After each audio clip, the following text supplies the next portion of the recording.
nous, depuis fin 2014, on travaille sous ce projet de déchetterie parce que, comme j'ai dit, Bouillante est une ville très touristique.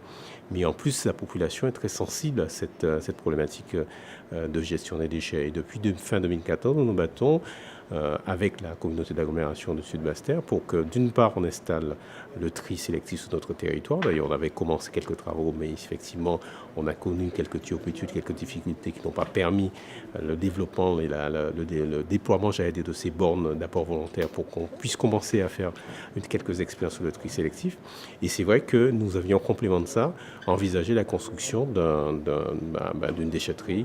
C'est une demande qui est auprès de la communauté d'agglomération depuis fin 2014. Et aujourd'hui, en tout cas, je suis ravi de pouvoir de constater qu'effectivement, la région a décidé d'assumer la maîtrise d'ouvrage de ces équipements-là et que très prochainement, en tout cas, on devrait voir le démarrage de ces travaux sur le territoire de Bouillante et des certain nombre de communes aussi, puisqu'on a acté ce matin la construction de 8 ou 9 nouvelles déchetteries sur le territoire guadeloupéen.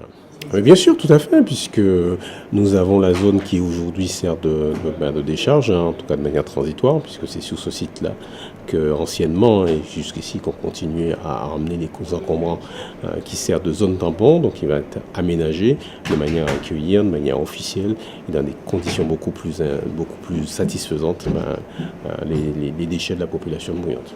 Notre objectif, effectivement, c'est zéro déchet en 2035. Aujourd'hui, nous nous sommes rendus compte que certaines communautés d'agglomération ont des difficultés financières. C'est pour cette raison que la région a décidé de porter en maîtrise d'ouvrage ces 8 déchetteries, les 8 premières déchetteries, mais nous allons sur 16, parce que surtout sur la Guadeloupe, la communauté du Nord Grande Terre et la CSBT.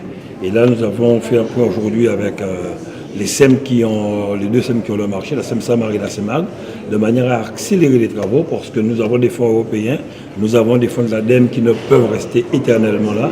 Donc, c'était accéléré de manière à ce que les communes, les maires, les communautés puissent régulariser les fonciers pour que nous puissions rapidement démarrer ces travaux. Enfin, il y a des communautés d'agglo qui portent elles-mêmes leur construction et la région finance parce qu'elles ont les moyens.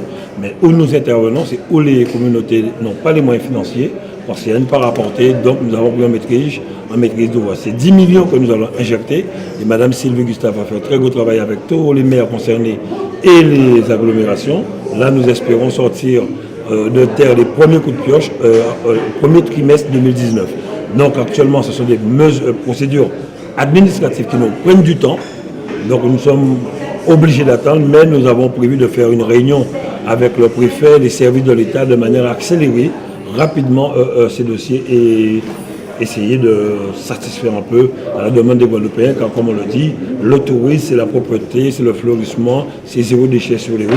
Nous devons respirer, nous devons vivre avec un air vraiment sain. Nous avons aussi une campagne de communication que nous allons mettre en place, comme la CSBT, le Fabaster, mettre aussi, s'il le faut, des gardes du littoral. Nous l'avons mis à Bémaro à l'époque, de manière à ce qu'on puisse verbaliser les personnes qui jettent des détritus sur tous les territoires, qui salissent la Guadeloupe. Enfin, il n'y a aucune application pour les communes, juste mettre à disposition, comme je l'ai dit, les terrains. Le choix des communes, ce sont des communes qui ont des terrains aussi disponibles. Car si dans chaque commune, on avait la possibilité demain d'avoir 5000 m² minimum, dès demain, on aurait commencé.